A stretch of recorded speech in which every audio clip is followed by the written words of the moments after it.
Itong episode na to, I believe that it's the most anticipated na video for Huawei Mate 50 Pro. And I promise you during the review na we'll be doing a drop test or torture test dito sa Huawei Mate 50 Pro na meron natin dito. And guys, at first, I was really skeptical to do this video kasi this phone, sarili kong video to. And by the way guys, this is fully my experiment. This has nothing to do with the company, hindi to bayad. And this phone, kung ano man mangyari dito sa phone na ito, I am liable for it. So kung nabasag ko siya, wala nang warranty yan, definitely. So I was thinking na to really give it a try since sinabi naman ni Huawei, this has the world's first Kunlun glass. It is 10 times more powerful than any ordinary glass on a smartphone. And of course, nakita na natin ang dami na nag-drop test, yung ilalaglag lang nila from this height. Sabi ko, for me, that's child's play. I want to take it to another level. And of course, inspired by one of my favorite tech YouTubers, Jerry Riggs Everything. Talagang dudurugin niya yung phone just for you. Ako dito sa video to, hahampasin natin to. Gusto natin i-try. Kung talagang ganun katibay nga ba itong Kunlun glass ni Huawei, malalaman natin sa video na ito. Hi guys, ako si Richmond ng Gadget Psychic and welcome back to my channel. And ang hawak natin dito is the Huawei Mate 50 Pro. And ang variant na meron natin dito is the Vegan Orange. This is the only variant na may Kunlun glass na protection. Of course, this phone, other than having a Kunlun glass protection, it is also IP68 rated. This one can survive underwater for 30 minutes, 6 meters deep. So I did try to, swim across yung swimming pool. And makikita nyo dito sa video na to if it survived. So guys, hawak natin right now is the all-new Huawei Mate 50 Pro. And this variant na hawak natin is the Kunlun glass variant. And sabi ni Huawei, this one IP68 rated. Pwede natin lublog to sa tubig, 30 seconds and 6 meters down sa tubig, no? Nang gagana pa siya after nito. So right now, ito try natin. Tatawirin natin hanggang doon itong phone na ito. Let's see if it will survive. So, let's start. Gumagana pa to guys. Okay, pakita ko sa iyo. Okay, so it's working perfectly. Okay, so let's start.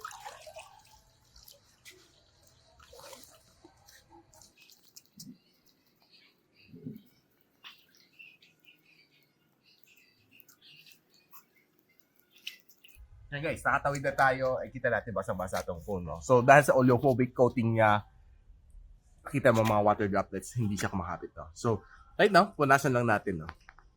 And let's see if it works. Okay. So, napunasan na natin. Ayan, gumana ng fingerprint scanner. Ulitin lang natin. Okay. Ayan, so swipe natin left and right. It works perfectly. So, normally, on real-life situation, nalalaglag natin to sa tubig, sa inidoro, or kahit siguro sa mga sewage na. Di natin alam, no? Accidents do happen. And it just simply like, let's say, naglalaro ako ng phone sa swimming pool and bigla accidentally nalaglag ko ng ganun. Just like that. Then sa ilalim ng pool, pupulutin lang natin.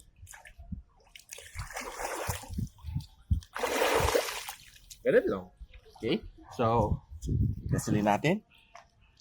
Okay? Yan.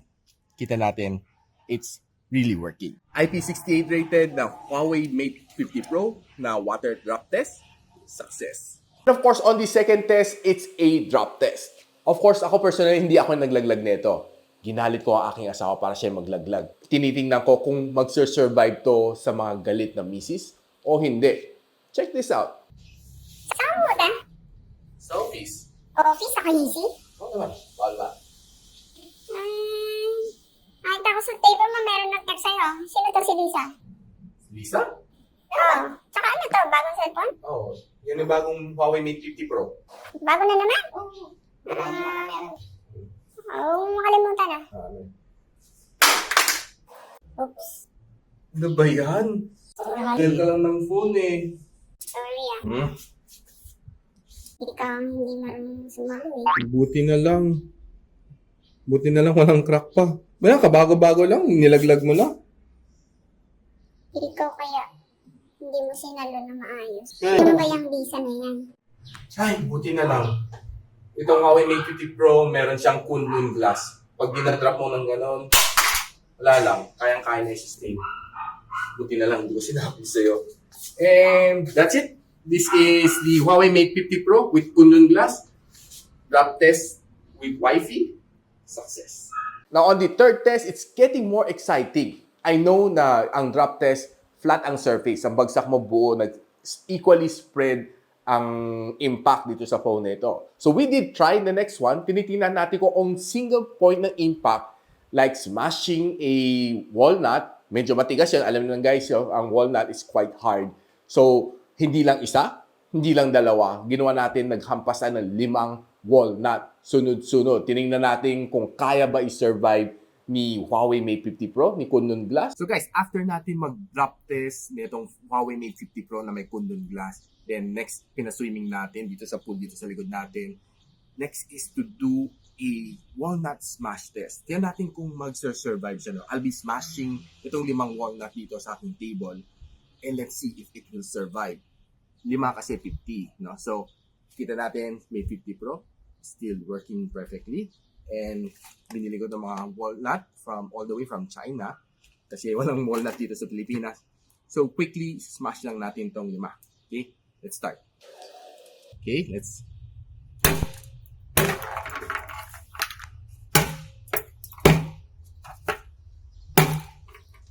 And yung isa nalaglag.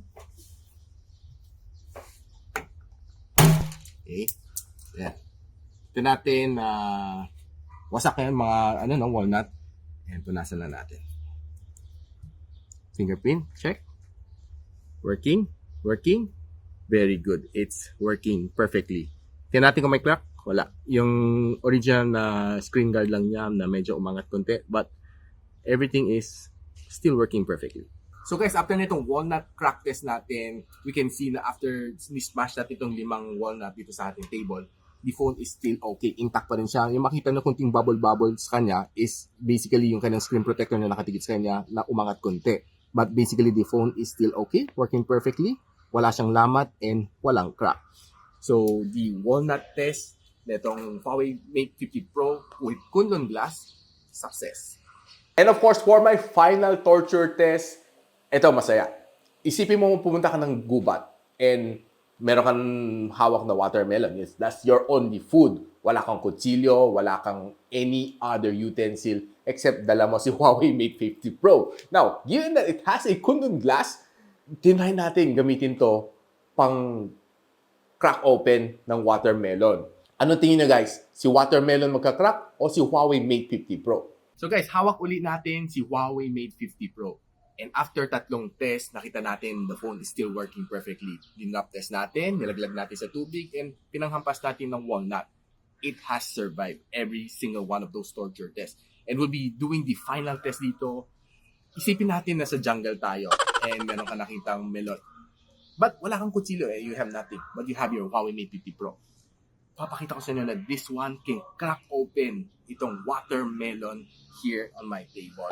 No, laki nitong watermelon. No? Siguro kulang-kulang meron itong 5 kilo. Medyo bigat nito. No? Hindi ko siya ilalaglag dito sa phone but I'll be using this one to smash open itong watermelon. So let's try. So, the phone is okay. Kita natin. Ang sira So, yung mga bubbles is basically galing dun sa walnut na umangat yung screen protector. So, right now, let's try.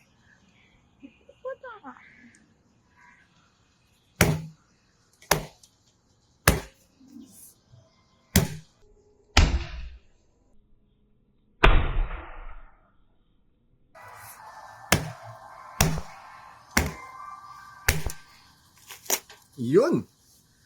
Galing Huawei Mate 50 Pro lang makakawasak nito, no?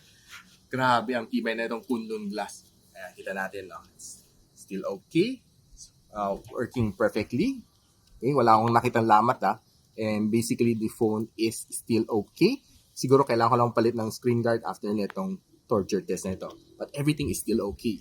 So guys, this is our final test for the Huawei Mate 50 Pro. Ang kanyang Kunlun Glass. Nakapag-break siya ng watermelon perfectly. So, watermelon smash test, Huawei Mate 50 Pro, success. So, ayan guys, nakita nyo all of 4 videos. It's really nice. It was really a nice experience to be able to do this video para mapakita ko sa inyo na this phone really is really solid. Ang Kundun Glass, I believe ngayon, napabilib talaga ako na kayang-kaya niya i-absorb yung mga damage na binibigay ko sa kanya, no? Not only yung flat surface, but also yung mga single point, no? Kayang-kaya niya i-survive. And of course, pati water drop test, nag-survive din si Huawei Mate 50 Pro. So after nitong torture test na to, nakita natin ang kanyang screen guard, yung default na screen film na nakadikit dito sa phone na ito has several damage dahil sa sharp points ng walnut. When you crack it, tinanggal ko, pinil off ko, and chinek ko yung screen kung meron mga sugat. And I'm really surprised to tell you na walang sugat itong phone na ito, ang screen na ito. Ay nakita natin dito live itong phone na ito. This is the very phone na ginamit natin for torture test. Gumagana pa siya, walang problema sa screen, walang crack, walang lamat. Grabe, believe ako. After nitong series of torture tests na ginawa natin dito sa phone na ito, si Huawei Mate 50 Pro, I can certify it by Gadget Psychic. It's approved a very much top phone. So guys, kung natuwa kayo dito sa video nito, don't forget to share this video to your friends, sa mga nagbabalak bumili ng Huawei Mate 50 Pro. If you want to know kung saan nyo pwede mabili, link on the description below. And of course, kung hindi nyo pa napanood ang Mate history na video na ginawa natin, link up there. And of course, other than that, meron din tayong Mate 50 Pro na full review, link up there. So guys, if you like this video, don't forget to like, subscribe, and of course, click that bell icon para hindi nyo ma-miss mga future uploads dito sa aking channel. And so, ako pala si Richmond and you're watching Gadget Psychic. What's up?